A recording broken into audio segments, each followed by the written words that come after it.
दोस्तों आज इजराइल और ईरान का वॉर ग्लोबल तौर पर शुरू हो चुका है।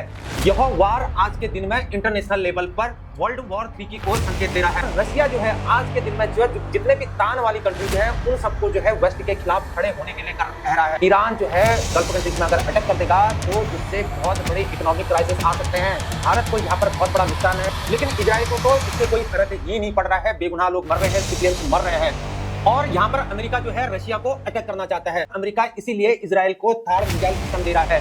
ये थार्ड मिसाइल सिस्टम जो है अपने आप में ब्रह्मास्त्र है। अब जो है ईरान अमेरिका को चेतावनी दे रहा है। यहाँ पर भारत को इसने थार्ड मिसाइल सिस्टम नहीं दिया, क्योंकि अमेरिका कभी चाहता ही नहीं था भारत सुपर पावर बने। कौन चाहेगा आ बैल मुझे मार।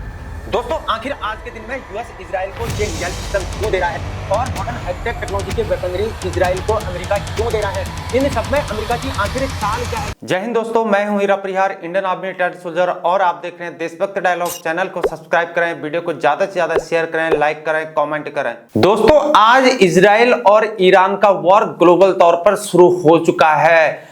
यह वॉर आज के दिन में इंटरनेशनल लेवल पर वर्ल्ड वॉर 3 की ओर संकेत दे रहा है, जहां इजराइल जो है ईरान को सीधे तौर पर जो है धमकी दे रहा है और लेबनान को तो वह बिल्कुल तबाह करने पर के लिए बात कर रहा है, जहां गाजा को तो उसने खत्म ही कर दिया है। और आज के दिन में वो ईरान के ऑयल बेस में अटैक करने की बात कर रहा है इजराइल। और रशिया जो है आज के दिन में जो जितने भी तान वाली कंट्रीज हैं उन सबको जो है वेस्ट के खिलाफ खड़े होने के लिए कह रहा है।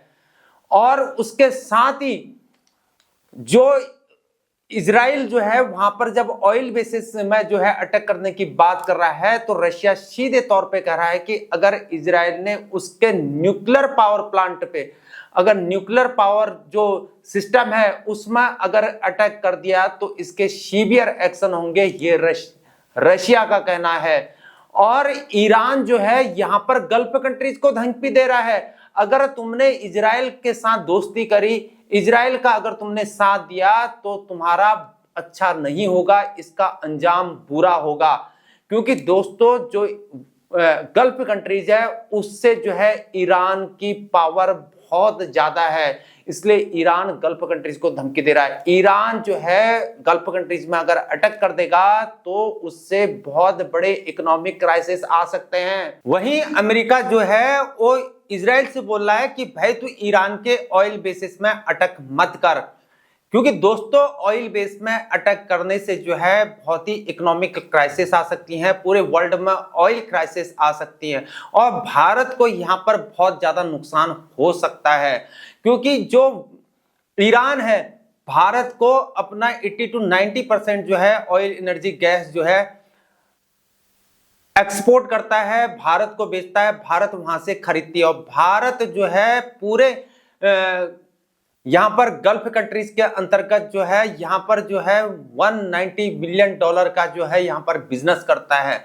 और भारत के जो है 90 लाख लोग जो है गल्फ कंट्रीज में रहते हैं, इजराइल में 18,000 रहते हैं, तो वहीं ईरान के अंतर्गत जो है 10,000 लोग भारतीय रहते हैं। तो इसलिए जो है भारत को यहाँ पर बहुत बड़ा नुकसान है। जहां भारत का जो चाबहार कॉरिडोर है, एनएसटी प्रोजेक्ट, एनएसटी कॉरिडोर चल रहा है और आईमेक कॉरिडोर चल रहा है जहां यूरोप तक बिजनेस होना है, तो इन सब चीज से भारत को बहुत बड़ा नुकसान हो सकता है अगर यहाँ पर ऑयल बेसिस में जो बंदर अब्बास वाला इलाका है अगर इजराइल वहां पर अटैक कर देता है तब। और अमेरिका तभी यहां पर जो है सीज फायर की बात कर रहा है। आखिर अमेरिका यहां पर चाहता क्या है? हम यहां पर पीस की बात करते हैं, शांति की बात करते हैं, सीज फायर होने की बात करते हैं। सभी लोग चाहते हैं कि जहां पर पीस हो जिससे नुकसान न हो। और इजराइल तो यहां पर जो है किसी को भी नहीं छोड़ रहा है, यहां पर बच्चे, बूढ़े, औरतें सब मर रहे हैं। यहां पर क्या कहते हैं, जो इजराइल जो है यहां पर लेबनान को तो बिल्कुल तबाह करने की बात कर रहा है, गाजा को तो खत्म ही कर चुका है। जो हिजबुल्ला और हमास है वो हमेशा जो है बच्चे, बूढ़े, औरतें इन सबको आगे करके लड़ाई लड़ता है, लेकिन इजराइल को तो इससे कोई फर्क ही नहीं पड़ रहा है। बेगुनाह लोग मर रहे हैं, सिविलियंस मर रहे हैं।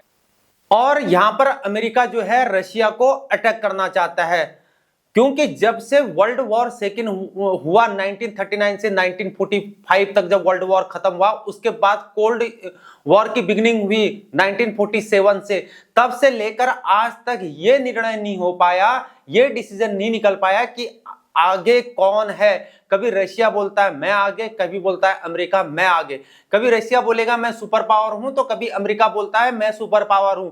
तो यहां पर जो है पावर का खेल चल रहा है, और जो है यहां पर जो है विश्व में अपना दबदबा बनाने के लिए सब ये पावर का खेल चल रहा है। यहां पर भारत शांत बैठा हुआ है और चाइना भी शांत बैठा है, लेकिन चाइना इनडायरेक्टली तौर पे जो है ईरान को सपोर्ट करता है, और भारत जो है वो टू नेशन थ्योरी को सपोर्ट करता है। जहां इजराइल ने जो है ईरान के जो यूएन स्टेशन है वहां पर जो है अटैक कर दिया था, तो भारत ने उसकी कड़ी निंदा करी थी, जिसमें भारत के जो है 600 सैनिक जो है वहां पर अपने यूएन मिशन के तहत अपनी ड्यूटी दे रहे हैं। तो वहां पर भी भारत ने कड़ी निंदा करी है कि आपने जानबूझकर जो है इसको टारगेट किया। इस पावर के खेल में आज अमेरिका के हाथ से शायद ये ताज छीनते हुए जा रहा है, इसलिए अमेरिका ये सब कार्रवाई को कर रहा है, और अमेरिका इसीलिए इजराइल को थाड़ मिसाइल सिस्टम दे रहा है। ये थाड़ मिसाइल सिस्टम जो है अपने आप में एक ब्रह्मास्त्र है, इससे इजराइल का एयर डिफेंस सिस्टम जो है बहुत ज्यादा तगड़ा हो जाएगा। और जो थाड़ मिसाइल है इसकी एक्यूरेसी बहुत ज्यादा तगड़ी है, ये डायरेक्ट जो है टारगेट को हिट करता है। और जो ये थाड़ मिसाइल सिस्टम है यह बैलिस्टिक मिसाइल के अगेंस्ट उसकी सिक्योरिटी, उससे बचाने के लिए यह सब बनाया गया है। और यह थाड़ मिसाइल सिस्टम जो है short range, medium range, intermediate range और लॉन्ग रेंज के बैलिस्टिक मिसाइल को ये नष्ट कर सकता है। दोस्तों थाड़ मिसाइल सिस्टम बहुत ही पावरफुल मिसाइल सिस्टम है। इसकी रेंज की बात करें तो 150 किलोमीटर से लेकर 200 किलोमीटर, अगर मील में बात करूं तो 94 मील से 124 मील तक इसकी रेंज है। इस रेंज तक जो है यह डायरेक्ट टारगेट को हिट कर सकता है। इसमें 6 truck mounted launcher, 48 interceptor, radio and radar system लगा हुआ है, और इसको ऑपरेट करने के लिए 95 सोल्जर की जरूरत होती है।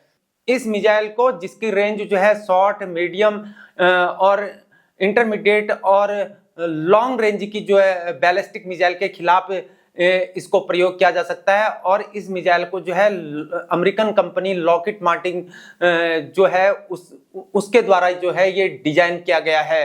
दोस्तों आज के दिन में पूरे वेस्ट एशिया के अंतर्गत चौतरफा वार टेंशन चली हुई है, और अब जो है ईरान अमेरिका को चेतावनी दे रहा है यहाँ पर कि तुमने इजराइल को ये थाड़ मिसाइल सिस्टम क्यों दिया।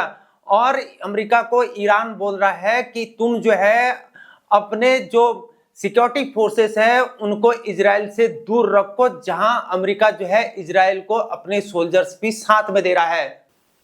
अमेरिका के पास आज के दिन में 7 थाड़ हैं। इसने इजराइल को तो थाड़ मिसाइल सिस्टम दे दिया, लेकिन भारत को इसने थाड़ मिसाइल सिस्टम नहीं दिया, क्योंकि अमेरिका कभी चाहता ही नहीं था भारत सुपर पावर बने। कौन चाहेगा आ बैल मुझे मार, तो यहाँ पर जो है वो भारत को चाहता ही नहीं था कि वो सुपर पावर बने, इसलिए भारत को रशिया से इंपोर्ट करना पड़ा अपना मिसाइल सिस्टम। कितनी बार जो है अमेरिका को भारत ने कहा कि ये थाड़ मिसाइल जो है हमको दे दीजिए, लेकिन अमेरिका ने भाई साफ मना कर दिया, उसने नहीं दिया। जहां हिजबुल्लाह ने इजरायली जहाजों को चकमा देते हुए इजराइल के बिन्यामिना शहर में आईडीएफ, इजरायली डिफेंस फोर्सेस के जो स्टेशन है वहां पर जो है ड्रोन से अटैक कर दिया, जिसमें इजरायली सैनिक 4 मारे गए तो 7 अन्य घायल हुए। तो ये हिजबुल्लाह ये भी करके दिखा रहा है। और ईरान ने तो 1 अक्टूबर को जो है बैलिस्टिक मिसाइल से इजराइल पे अटैक तो कर ही दी, ऑलरेडी कर दिया है। लेकिन जो मिसाइल सिस्टम है, जो वेपनरी है, वहां पर जो है वहां इजराइल की मॉडर्न हाईटेक टेक्नोलॉजी की वेपनरी है, एयर डिफेंस सिस्टम तगड़ा है। लेकिन ईरान का जो है मॉडर्न हाईटेक टेक्नोलॉजी की वेपनरी और सिस्टम, एयर डिफेंस सिस्टम नहीं है। वो दशकों पुराने इस वेपनरी सिस्टम का प्रयोग कर रहा है ईरान अभी भी, जहां इजराइल ने अमेरिका के बने हुए पेट्रियट सिस्टम को अभी बंद कर दिया है, उसको फेज आउट कर रहा है या उसको बैकलोड कर दिया है। लेकिन ईरान जो है अभी भी अपने दशकों पुराने जो वेपन्स हैं, चाहे वो एयरक्राफ्ट हैं, चाहे वो मिसाइल्स हैं या नवल सिस्टम है, उसमें जो है वो पुराने तकनीक को प्रयोग कर रहा है, जबकि इजराइल जो है मॉडर्न हाईटेक टेक्नोलॉजी के कर रहा है। लेकिन जो सेना की अगर बात करें तो ईरान की सेना इजराइल से बड़ी है। ईरान में 6 लाख की सेना है और उसके बाद पैरामिलिट्री फोर्सेस है और उसके बाद जो है रिजर्व सिस्टम भी उसके पास पड़ा हुआ है और नवल सिस्टम जो है ईरान के पास अच्छा है। लेकिन इन सब में घूम फिर के फिर भी जो है इजराइल का मॉडर्न हाईटेक टेक्नोलॉजी का वेपन जो है बहुत ज्यादा तगड़ा है, ईरान को आराम से ये टक्कर दे सकता है।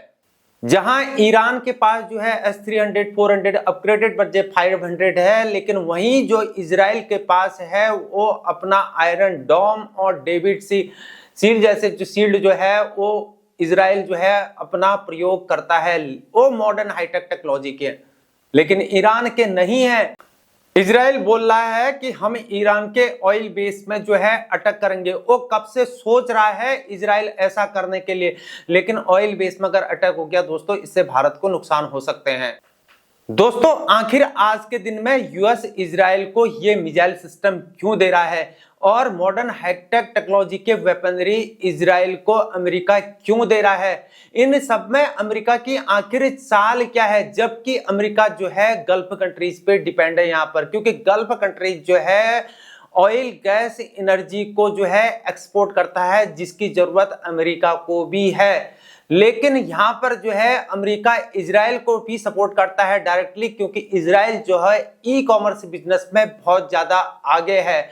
इसलिए अमेरिका जो है ऐसा चाल खेल रहा है कि वो इजराइल को इन्फ्लुएंस करके जो है ईरान पर अटैक करवाना चाहता है, जिससे अगर इजराइल ईरान पर अटैक करेगा, युद्ध होने के आसार होंगे, तो इजराइल जो है अमेरिका के पास जाएगा, उसके सामने हाथ फैलाएगा, जिससे इजराइल की जो पावर है वो अमेरिका को ट्रांसफर हो जाएगी। इसलिए सुपर पावर बनने के चक्कर में जो है अमेरिका जो है ये सब चाल खेलता है। दोस्तों अगर आपको हमारा कंटेंट पसंद आ रहा है तो हमारे चैनल को सब्सक्राइब करिए, वीडियो को ज़्यादा से ज़्यादा शेयर कीजिए, लाइक करिए, कमेंट करिए।